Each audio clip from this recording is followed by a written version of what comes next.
Hey everybody, we're back. I'm Hardware.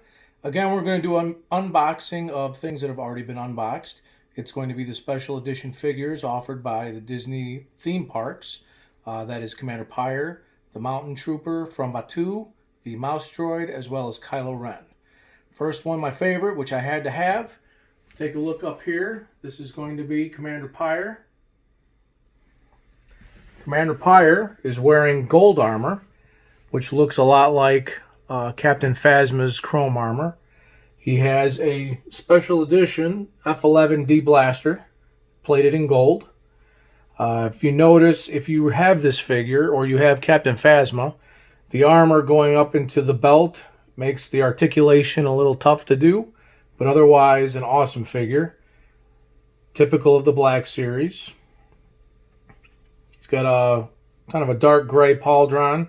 They call it black. It's more gray. But this is Commander Pyre.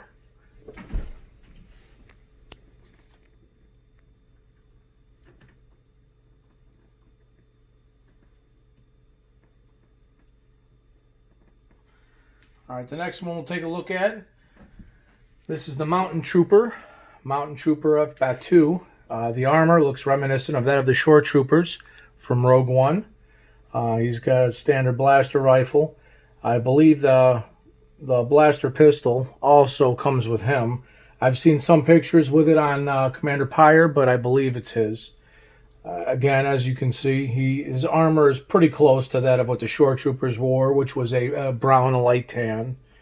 Full articulation in all the joints, head movement. Also an awesome looking figure as well. Glad to have him in the collection. The next full figure, I have a bunch of them, but this is going to be Kylo Ren, obviously. Now, this version of Kylo Ren, I have the hooded Kylo Rens. There's obviously the Supreme Leader Kylo Ren, which has the red cracks in his helmet. That is not this. This is a regular Kylo Ren again. They must have had extras. They're trying to sell them, but it's obviously without the cowl on the top. He's got the crossguard lightsaber.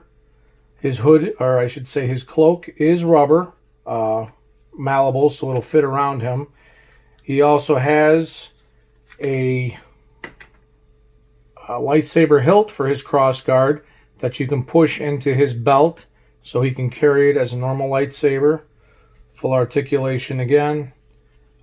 Decent figure. I already have a bunch of them, so definitely not my favorite of that package, but still a good figure nonetheless. Black Series does not disappoint. Now, one thing that's always been kind of overlooked is the old mouse droid. Why is that so cool? Because it's a mouse droid. Going all the way back to the original movies, the mouse droids are just there doing deliveries and other types of runs. Does nothing special. The wheels on the bottom do move, reminiscent of the very early days of like some of the Hot Wheels that you had to press on the bottom. Either way, it's still cool to have, and he's definitely going to be a nice addition to my wall. As you can see, I've more than enough Star Wars as well as Marvel over the years. My wife let me build the shelves, and then when there was space, I put extra and kept adding extra, and now I need more shelves. But that's the way life goes. But this is my Black Series for both Marvel and Star Wars. In just a second, we're going to teleport downstairs. I'm going to show you some of the things that are unboxed already because they were never technically in a box, but were kind of interesting from Galaxy's Edge as well as Doc Onders, where I got most of the stuff that you saw in the previous video. Let's go on down. Go. All right, we've teleported downstairs to the table of our artifacts that we've gathered from Galaxy's Edge. Like I said, some of the stuff is unboxed, some of the stuff has a story, so we'll just go over that stuff right off the bat. One of the first things I had to have, they call this Vader's Chalice. As you can see from the designs, we got a Vader mask. In here we have other intricate designs. The Sith Empire symbol. It's black. It's pretty good weight. It's pretty heavy. I wouldn't drop it. Got your Star Wars logo on the bottom. Definitely an interesting thing to go put on your shelf. I wouldn't let your kids drink out of it, but otherwise, another cool artifact to have. One of the cool places that you have to get a reservation to, I recommend if you want to try to go, try to reserve it months ahead of time. It's called Ogna's Bar, or Ogna's Cantina, rather. It's more of a bunch of drinks than a place to eat, and the sitting is like 5 or 10% of the overall establishment. It's all standing up at the bar, but it's cool. It's reminiscent again of the Mos Eisley Cantina type of thing. There's a droid doing all kinds of DJ work, and people behind the bar sing along with it, clap, and serve you stuff. But as you can see, here are some of the drinks. One of the cool things you can get, I did not. This is called the Rancor Flight. What it is it's all obviously like plaster cast, but it's supposed to be a wood plank with a Rancor tooth as what you would put the beer in, and they give you the 4 different kinds of beer, and then you drink that. Really didn't want to carry that around, and it was like $80, and it didn't really hold a whole lot of beer, so I didn't decide to go with that. But it's definitely one of the cool options there if you like doing flights, and just to have, you get to keep this. This is not, you pay $80 and give it back. You actually get to keep it, so that is actually cool. On the back here are some more drinks you can do. I tried the blue milk, I think, which was on the other side. My wife had the Bloody Rancor, which has a Rancor bone on top. It's a small edible Rancor bone, obviously, but definitely something neat. The food they have there is not a whole lot. Depending on if you go, you can ask for breakfast, lunch, or dinner. They've got some hot beverages as well, cold beverages for the non-drinkers. Food, I didn't get to see it, but it looks cool in the picture. This is the Mustafarian cinnamon roll. We had that. Normally, I don't like stuff all over my food, but I tried it. It was actually pretty good. It was kind of like cookie crumble almost type of a topping. I don't know what the red kind of syrup sauce that was on the top of it was, but it wasn't bad. This is the Bloody Rancor with the bone on top.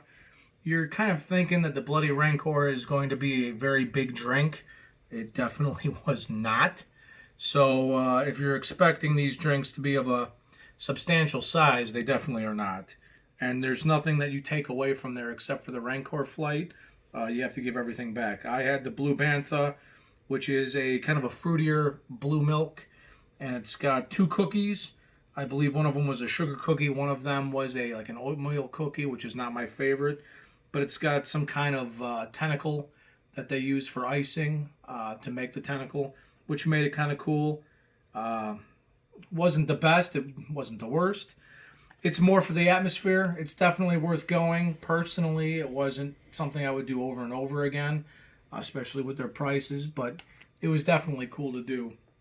One of the other awesome things they have on the park is they have thermal detonators. They have 3 of them. I believe the third one is a Sprite. But they have obviously the Coke. That was my wife. The Diet Coke for me, trying to watch my figure. It's not working, but I give it a try. These are just cool. Completely overpriced, completely underfilled, but you're at Star Wars, who cares? These are awesome. So you have some thermal detonators. I took them home, cleaned them out so I can put them up. Just something kind of cool to have. One of the other interesting things about the park is you can go to the desert party. When you go to the desert party, at the end of the park, they have desserts, food sprawled out over tables. It's actually very cool. We were there for only a short amount of time. I got stuck with Savi Saber, so we missed out on about a half hour of being able to eat comfortably. They do have free drinks. They have free punch. They have free pop. They've got all kinds of desserts. I couldn't even tell you what they all were. Everything from cupcakes to cake to cookies to anything you can possibly think of. Obviously all Star Wars themed. It also gives you, if you buy into the dessert party, you can see Darth Vader, Chewbacca, BB-8 characters up and close and meet with them. You get to jump the line. You get pictures afterwards, that type of thing. Definitely a little bit on the pricier range. I believe it was like $35, something like that. So it's not something you could necessarily take the whole family to unless that was something you want to do. The bonus to this, though, was at the end, you get to watch the Star Wars and Disney fireworks show, which they put up on the building, which is the Mickey Train building, I believe it was. But all the buildings have different movie characters and they're telling a story, and it's a really cool rundown. And then it goes specifically into Star Wars, which of course is awesome. I think every park has its own special effects. I believe the Hollywood Boulevard, the Hollywood Studios is supposed to be one of the best. And as it goes off, there's fire, and you can feel the heat coming from the building. There's fireworks. It's impressive. It honestly is impressive. Everybody in the park can watch. If you buy into the dessert party, you just get front row. There's a whole area marked off for you. At the end, they also give these interesting mugs.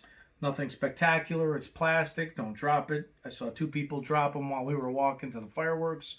I think one of them cracked, but it's still an interesting thing to have at the end. You can put something in it or put it on a shelf. Either way, that's up to you. All right, that's pretty much it from the stuff that was unboxed previously. Now we're going to go to the next video, which is going to be the Sith Chalice, which is one of the larger items you can get from Doc Onder's Antiquities. And we're going to take a look at that coming up next.